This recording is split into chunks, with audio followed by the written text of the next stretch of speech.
Shalom Bapak Ibu yang dikasihi oleh Tuhan.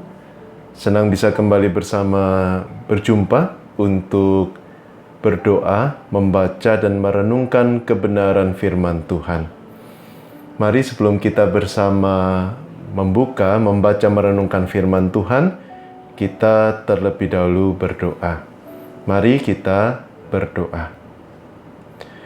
Tuhan yang Maha Baik, Tuhan yang penuh kasih, kami sungguh bersyukur untuk pemeliharaan-Mu dalam hidup kami hingga pada saat ini.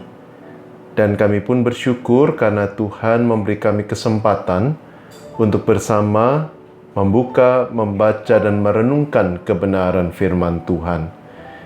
Kami percaya Tuhan akan menolong kami sehingga kami dapat mengerti, memahami firman-Mu dan melakukannya dalam kehidupan kami hari demi hari. Karena itu kami membuka hati hidup kami bagi-Mu, ya Bapa. Di dalam nama Tuhan Yesus kami sudah berdoa. Amin. Pada saat ini saya mengajak kita bersama membuka Injil Lukas pasal 1. Injil Lukas pasal 1 ayat yang ke-26 sampai 38. Lukas pasal 1 ayat yang ke-26 sampai 38 tertulis demikian. Dalam bulan yang ke-6 Allah menyuruh malaikat Gabriel pergi ke sebuah kota di Galilea bernama Nazaret, kepada seorang perawan yang bertunangan dengan seorang bernama Yusuf dari keluarga Daud. Nama perawan itu Maria. Ketika malaikat itu masuk ke rumah Maria, ia berkata, "Salam, hai engkau yang dikaruniai, Tuhan menyertai engkau." Maria terkejut mendengar perkataan itu, lalu bertanya di dalam hatinya, apakah arti salam itu. Kata malaikat itu kepadanya, "Jangan takut, hai Maria, sebab engkau beroleh kasih karunia di hadapan Allah. Sesungguhnya engkau akan mengandung dan melahirkan seorang anak laki-laki, dan hendaklah engkau menamai dia Yesus. Ia akan menjadi besar dan akan disebut Anak Allah yang Maha Tinggi, dan Tuhan Allah akan mengaruniakan kepadanya tahta Daud bapa leluhurnya, dan ia akan menjadi raja atas kaum keturunan Yakub sampai selama-lamanya, dan kerajaannya tidak akan berkesudahan." Lalu kata Maria kepada malaikat itu, "Bagaimana hal itu mungkin terjadi, karena aku belum bersuami?"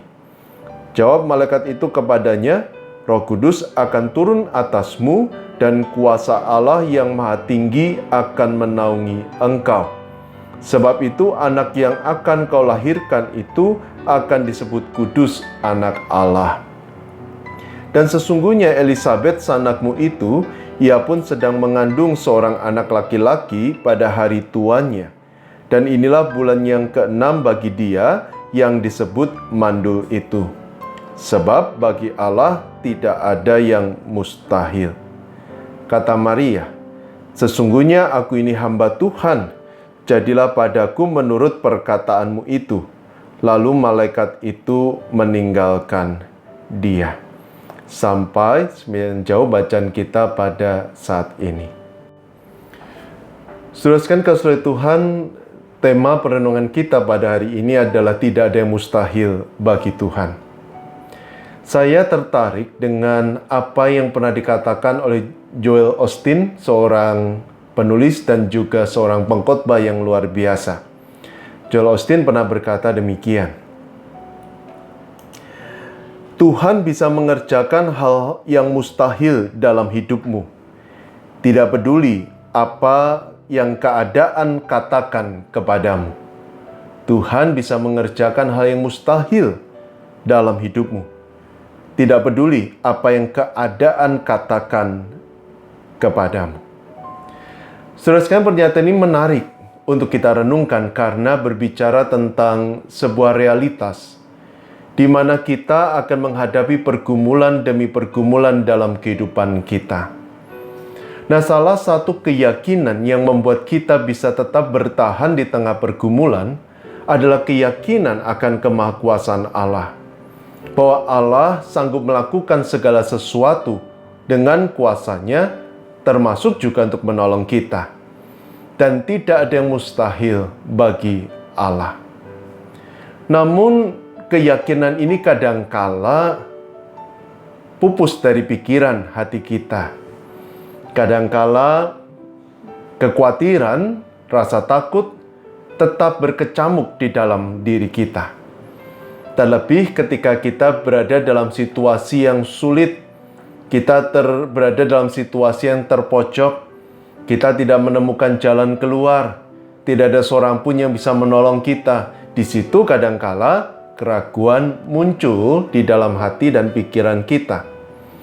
Pada saat yang sama, ketika kita ingin memohon pertolongan dari Tuhan, tidak jarang kita pun ingat bahwa kita adalah orang yang berdosa, orang yang penuh dengan kelemahan yang berulang kali telah menyakiti hati Tuhan.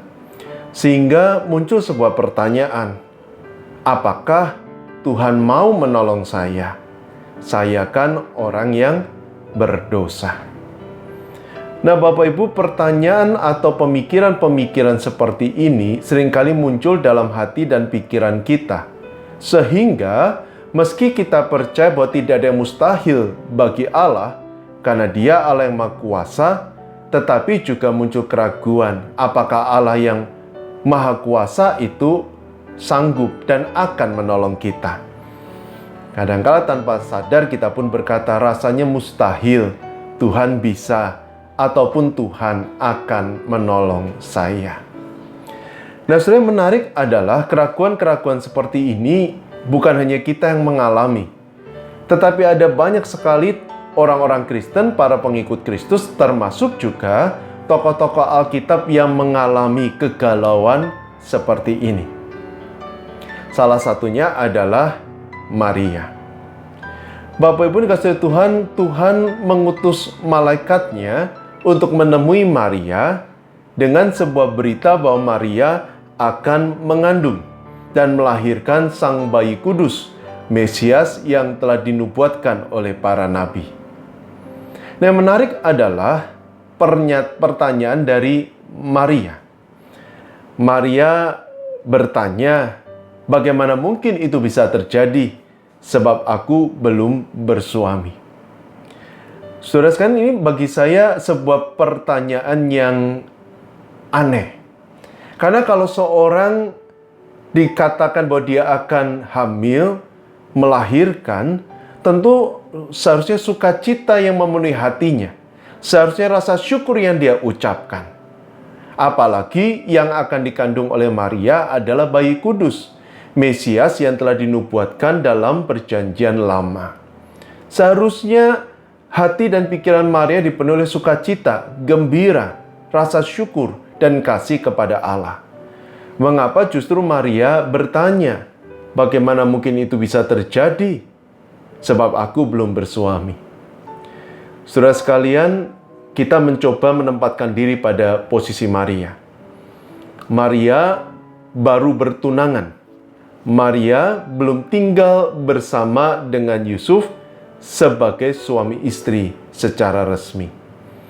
Artinya, pertanyaan ini yang pertama merupakan ungkapan kebingungan Maria, karena kalau dia belum tinggal bersama dengan Yusuf, bagaimana mungkin dia akan mengandung? Bagaimana mungkin dia akan bisa melahirkan? Jadi ada sebuah kebingungan yang dirasakan oleh Maria. Pada saat yang sama, kalimat ini pun juga merupakan wujud kegundahan, khususnya ketika Maria berkata, "Loh Tuhan, aku ini belum bersuami." Kenapa Maria gundah? Karena Maria tahu kalau dia hamil sebelum tinggal bersama dengan Yusuf, maka masyarakat akan menduga-duga bahwa dia sudah berzinah. Keluarganya pun akan punya dugaan prasangka yang sama. Dan bayangkan bagaimana perasaan Yusuf kalau berita itu sampai ke telinga Yusuf. Besar kemungkinan Yusuf akan menceraikan Maria. Di sisi lain, besar kemungkinan juga Maria akan dikucilkan oleh masyarakat, dipandang rendah, dihina, dimaki, dilecehkan, dianggap sebagai wanita yang tidak punya nilai moral, wanita asusila.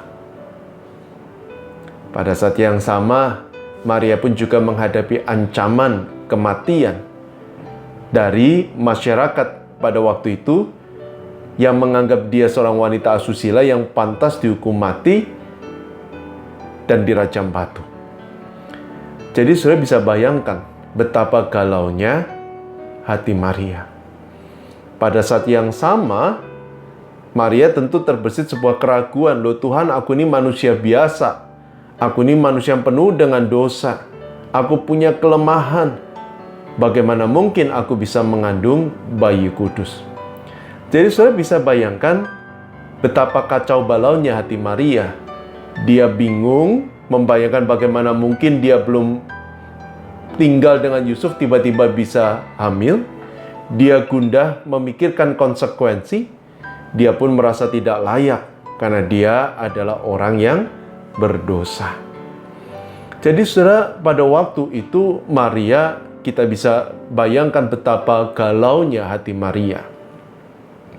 Nah, yang menarik adalah respon dari malaikat ketika mengetahui kegalauan hati Maria. Malaikat tentu menegaskan bagaimana roh berkarya dalam hidup Maria sehingga Maria akan bisa mengandung. Tetapi di sisi lain ada satu kalimat yang menarik. Ketika di sana malaikat Tuhan berkata, tidak ada yang mustahil bagi Allah.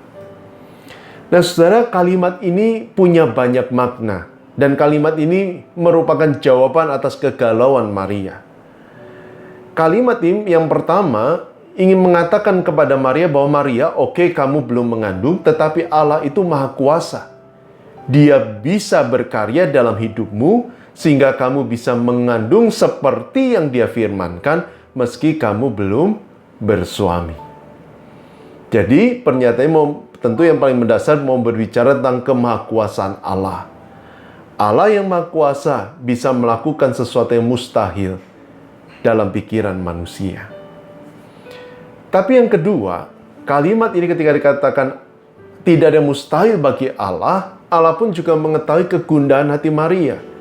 Allah mengetahui ketakutan Maria. Allah mengetahui segala kegalauan hati Maria. Dan Allah menjamin bahwa dengan kuasanya Dia akan menolong Maria sehingga terhindar dari segala konsekuensi yang bisa saja dihadapi oleh Maria. Dan terbukti bukan?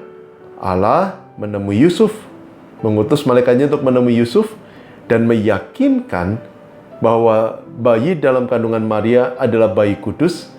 Dan kemudian kita semua tahu Yusuf lalu mengambil Maria sebagai istrinya. Allah dengan kuasanya akan menolong Maria. Itu yang Allah janjikan. Dan yang ketiga, Allah pun juga tahu Maria tidak layak karena dia manusia yang penuh dengan dosa. Tetapi ketika Allah katakan tidak ada yang mustahil, mau mengatakan bahwa Allah akan mengaruniakan, Allah akan melayakkan sehingga Maria bisa terlibat dalam karya keselamatan Allah. Dan demi tujuan itu Allah akan melakukan segalanya, termasuk memberikan anak tunggalnya untuk menebus hidup Maria.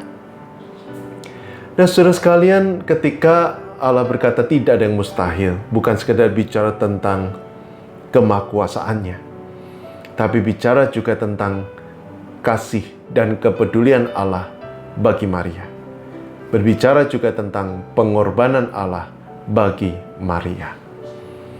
Dan kalimat ini pun Allah ucapkan kepada kita, kepada saudara dan kepada saya, bahwa tidak ada yang mustahil bagi Allah.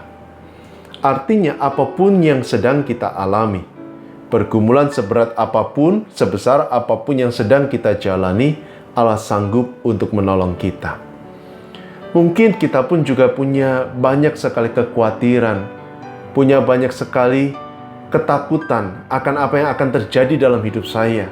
Apakah saya akan mengalami yang buruk? Apakah ini keputusan yang salah, keputusan yang harusnya saya tidak perlu ambil, dan lain sebagainya. Allah berkata tidak ada yang mustahil.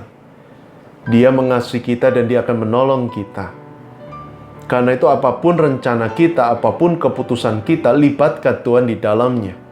Dan serahkan semuanya ke dalam tangan Tuhan dengan sebuah keyakinan dan sebuah doa. Kalau Tuhan berkenan, biarlah semuanya terjadi. Tapi kalau Tuhan punya rencana yang lain, biarlah itu yang terjadi dalam hidupku. Sungguh tidak ada mustahil bagi Allah. Dan yang ketiga, saudara dan saya manusia penuh dengan dosa, penuh dengan kelemahan. Tapi bukankah Allah telah memberikan anaknya yang tunggal untuk kita?